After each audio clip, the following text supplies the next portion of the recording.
Hello class, अपना chapter polyphase system चल रहा है अभी। ठीक है, उसके अंदर अपन ने कल की क्लास के अंदर इसका इंट्रोडक्शन और डिफरेंस पढ़ा था polyphase three phase single phase के अंदर। ओके, तो उसी टॉपिक को स्टार्ट करते हैं। आज अपन पढ़ेंगे types of polyphase system. Okay, तो अपने देख लिया था कल पॉलीफेज का जो नाम है कि कहते हैं किसको पॉलीफेज है, बहुकली सिस्टम किसको बोलते हैं अपन, बहुकली प्रणाली किसको बोलते हैं कि जहाँ एक फेज से ज़्यादा अगर फेज की बात करते हैं अपन तो वो पॉलीफेज सिस्टम कहलाता है। ओके, तो इसके बाद जस्ट जो आता है पॉलीफेज सिस्टम के अंदर टू फेज सिस्टम है, इसके बारे में पढ़ेंगे। ठीक है, फिर इसके बाद अपन नेक्स्ट थ्री फेज सिस्टम के बारे में पढ़ेंगे। तो टू फेज सिस्टम क्या होता है, देखो यहाँ पे आपने देखा होगा कि सिंगल फेज सिस्टम की जब बात करते हैं अपन या सिंगल फेज कोई मोटर हो, ठीक है, तो उसमें वाइंडिंग कैसी होती है। इस तरीके से अपन सिंगल फेज में अपन क्या लेते हैं, एक वाइंडिंग लेते हैं। ओके, जब अपन टू फेज सिस्टम की बात करते हैं तो वहाँ पे अपन क्या लेते हैं, दो वाइंडिंग लेते हैं। अब इस तरीके से लेते हैं कि इन दोनों वाइंडिंग्स के अंदर जो ईएमएफ डेवलप होता है, ठीक है, वो एक दूसरे से लगभग 90 डिग्री के डिफरेंस पर पैदा होता है। ठीक है, जैसे एक वाइंडिंग है, ये देख लो आप, एक वाइंडिंग के इस तरीके से दो यहाँ पे कर रखे हैं पॉइंट, वन और वन डैश पॉइंट, ठीक है, and two dash point. Okay, इनको 90 डिग्री 90 डिग्री इलेक्ट्रिकली डिस्प्लेस किया जाता है। किस तरीके से किया जाता है कि अपन को जो ईएमएफ मिले, ठीक है, वो कैसा मिले, यहाँ पे जो ईएमएफ मिलेगा आपको कैसा मिलेगा, 90 डिग्री के डिस्प्लेसमेंट में मिलेगा। ओके, कि ये यहाँ पर अगर E1 है तो जो E2 ईएमएफ मिलेगा वो आपको कहाँ मिलेगा, यहाँ पर मिलेगा। ये आपने इसे थोड़ी चैप्टर के अंदर पढ़ा होगा कि जो इंडक्टिव इंडक्टेंस होता है वो किस तरीके से काम करता है। ओके, कि करंट जो होती है वो 90 डिग्री लैग कर जाती है और कैपेसिटर के अंदर 90 डिग्री लीड कर जाती है करंट। तो ये 90 डिग्री आपको ऐसे मिलता है। ठीक है, एक जो अपने बाइंडिंग जो होती है उसके अंदर रेजिस्टेंस तो होता ही होता है, उसको इस तरीके से बनाया जाता है कि उसके अंदर इंडक्टिव रिएक्टेंस मिले। फिर दो बाइंडिंग से जो आपको फेज मिलेंगे, ठीक है, या दो वो जो वोल्टेज मिलेंगे वो 90 डिग्री के डिस्प्लेसमेंट पे होंगे। ठीक है, तो इस प्रकार से जो अब बी सिस्टम कहलाएगा वो टू फेज सिस्टम कहलाएगा। से देखिए मैंने यहाँ पे इसका एक वेव डायग्राम बनाया है। ठीक है, वेक्टर डायग्राम तो आपको समझ में आ गया। अब इस तरीके से वेव डायग्राम कैसे आप 90 डिग्री शो करते हो, देखो यहाँ पे आपने इसी थोड़ी चैप्टर के अंदर पढ़ा भी होगा कि जो एक पूरा साइकिल होता है, ठीक है, ये पूरा साइकिल एक ऑल्टरनेटिंग साइकिल कहलाता है। ठीक है, first half cycle, second half cycle. तो यहाँ 0 डिग्री से ही जो आपका एक ये जो वेव फर्स्ट वाली जो वेव है ये किसके लिए है कि यहाँ से जो E1 EMF जो जनरेट हो रहा है, ठीक है, उसके लिए वेव डायग्राम बनाई गई है। अब E2 जो है उसके जस्ट 90 डिग्री के बाद में स्टार्ट हुआ है। तो कैसे इसको ड्रॉ करते हैं, देखो यहाँ पे कि ये पॉइंट रहेगा आपका 90 डिग्री का। ठीक है, ये पूरा पूरा 0 डिग्री का रहेगा, ये आपका 180 है, तो इसका बीच वाला पोर्शन कितना का 90 डिग्री का, इसके ऊपर जो इसकी पीक वैल्यू आती है। तो यहाँ से आपका जो E2 EMF स्टार्ट होगा, तो इस तरीके से ये वेव जो है आपकी आगे ग्रो करेगी। ओके, तो यहाँ पे जो तो मेन बात वही है कि दोनों वाइंडिंग जो होती है टू फेज सिस्टम के अंदर वो कैसी होती है, 90 डिग्री के वैद्युतिक अंश पर स्थापित होती है। ठीक है, अच्छा आपको ये समझ में आ गया यहाँ पे 90 डिग्री वैद्युत अंश का मीनिंग जो मैंने यहाँ बताया कि इंडक्टेंस होता है, यहाँ पे इंडक्टिव रिएक्टेंस होता है। ठीक है, इस हिसाब से जो दोनों वाइंडिंग के अंदर जो फेज डिफरेंस आएगा दोनों इस तरीके से बनाई जाएगी। यहाँ पे ऐसा नहीं है कि आपके पास में जैसे आपने इस तरीके से पढ़ा होगा कि एक फेज चल रहा है, ठीक है, एट ए टाइम, उसी वक्त जब दूसरा फेज चल रहा है तो उसके अंदर 0 फेज डिफरेंस होता है। ठीक है, एक ही जो राशि वो सेम टाइम पर, दोनों राशि सेम टाइम पर अपने पीक वैल्यू पर पहुंचती है और एंडिंग पोजीशन में पहुंचती है। तो इस तरीके से नहीं होता यहाँ पे इस तरीके से इसको बनाया जाता है अलग अलग इंडक्टिव मटेरियल्स का। ठीक है, अलग अलग रेजिस्टेंस इनका होता है किस हिसाब से कि जो दो EMF यहाँ से इंड्यूस होंगे वो कभी भी सेम टाइम पे नहीं रहेंगे। किस तरीके से रहेंगे, 90 डिग्री के डिफरेंस पर रहेंगे। क्योंकि कई बच्चे इसको ऐसे तरीके से समझते हैं 90 डिग्री का मतलब कि एक वाइंडिंग रख दी, फिर इसके ऊपर 90 डिग्री के अंश पे आपने दूसरी वाइंडिंग रख दी। ठीक है, जो अपन कोण पढ़ते हैं वो 90 डिग्री नहीं, यहाँ पे 90 डिग्री क्या है, इलेक्ट्रिकल का एंगल है। ओके, और दो जो EMF जनरेट रहेंगे वो भी, क्योंकि ये दो क्वेश्चन इसके अंदर मेनली पूछे जाते हैं कितने डिग्री का फेज डिफरेंस रहता है। ओके, दोनों EMF के बीच में, तो वो क्या आ जाएगा, 90 डिग्री का।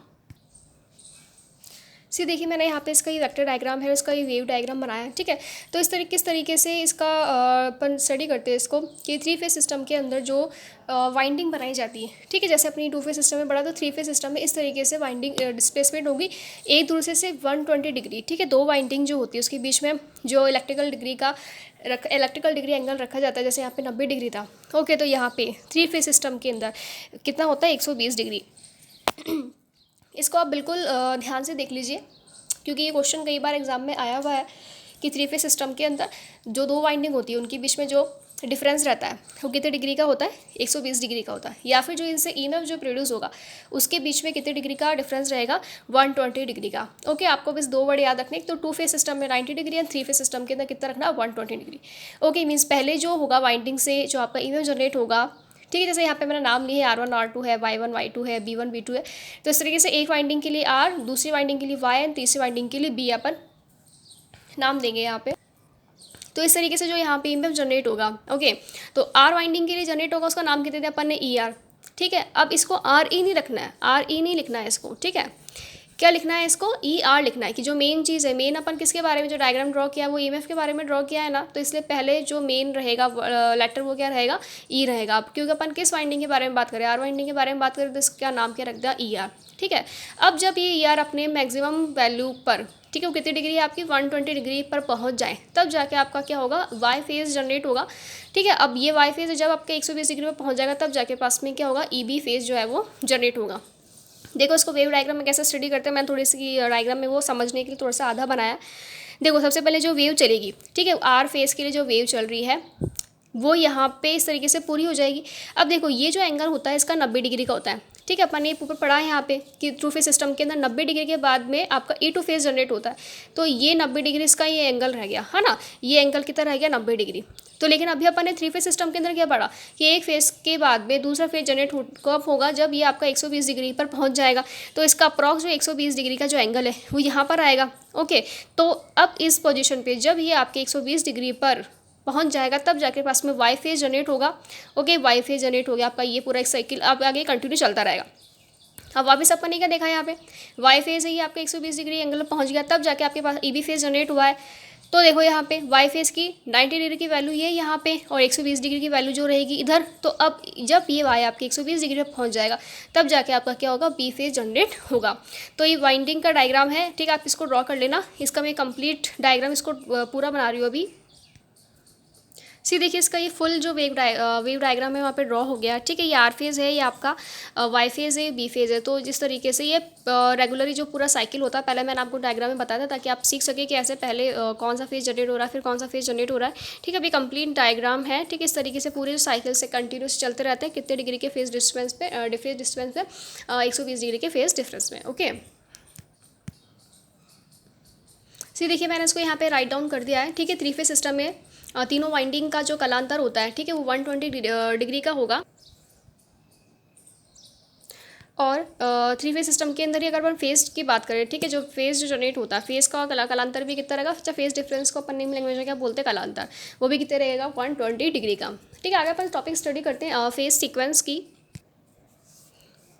ओके। सी स्टडी करते हैं इसको कि फेस सीक्वेंस क्या चीज़ होती है, ठीक है। फेस सीक्वेंस, अब फेस का मतलब आपको पता पड़ गया अभी तक, ठीक है। सीक्वेंस का मतलब आप जानते ही होंगे, सीक्वेंस के मतलब कि एक के बाद दूसरी कौन सी चीज़ आ रही है, ठीक है।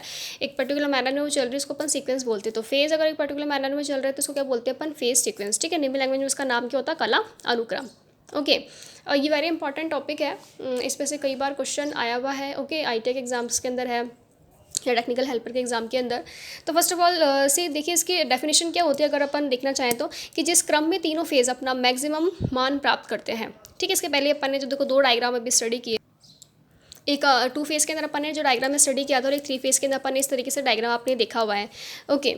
तो अब फेज सीक्वेंस को अपन समझेंगे कैसे, कि देखो फेज सीक्वेंस का मतलब होता है कि आर फेज, वाई फेज और बी फेज तीनों में से पहले कौन सा फेज़ चल रहा है, ठीक है, पहले कौन सा फेज़ चल रहा है, उसके जस्ट बाद में कौन सा दूसरा वाला फेज़ आ रहा है, फिर उसके बाद में कौन सा तीसरा वाला फेज़ आ रहा है, ठीक है। और उसके बाद में कंटिन्यूसली यही हो रहा है क्या, कि पहला एक एक्स फेज़ आ रहा है, फिर वाई फेज़ आ रहा है, फिर जो भी है जेड, जैसे जो भी आप नाम दे सकते हैं कि जेड आ रहा है।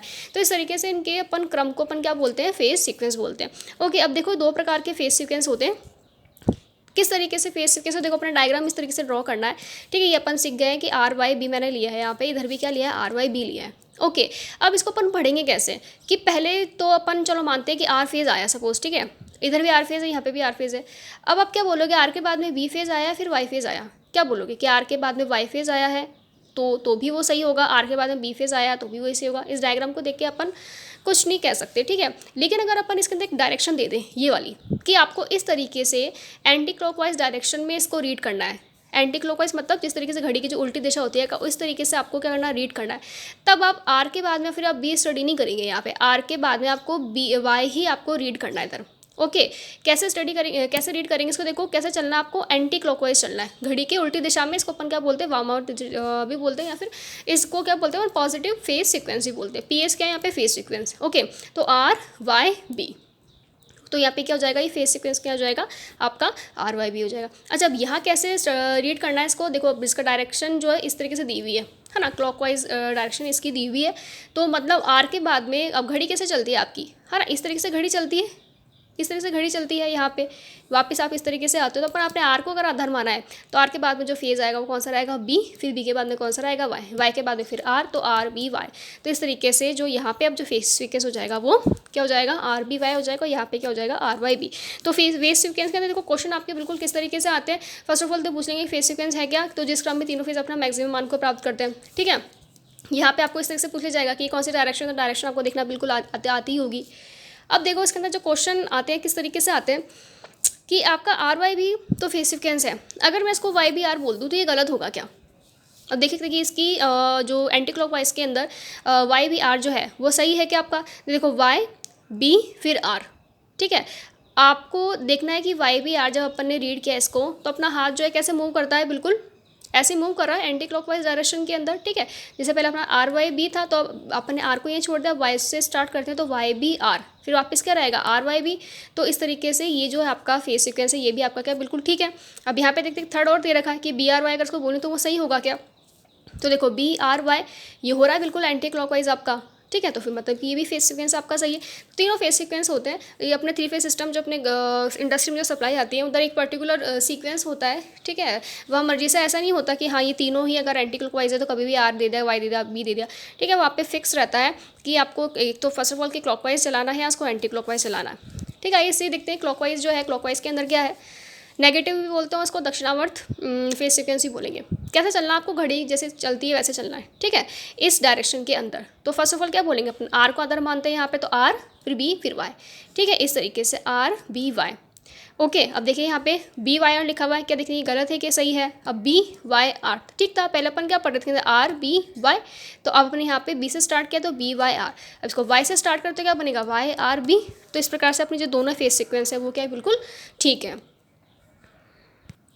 एक यहाँ पे क्वेश्चन स्टडी करते हैं इसका क्वेश्चन, क्योंकि पहले आया हुआ है एग्जाम में और बहुत बार ही आया हुआ है। तो किस तरीके से क्वेश्चन इसका आया हुआ था, आपको 4 यहाँ पे फेस सीक्वेंस दे रखे थे कि चलो 3 फॉर एग्जांपल के लिए तीनों ही है। एक यहाँ पे क्या फेस सीक्वेंस लिखा हुआ है, वाई आर बी लिखा हुआ है, ठीक है। अब ऑप्शन में तो जैसे ही तो बिल्कुल सीक्वेंस में आपने पढ़ लिया, ऑप्शन में तो कुछ भी आगे पीछे हो सकता है। फिर उससे पूछा था कि चारों में से बताओ कि गलत कौन सा है, ठीक है।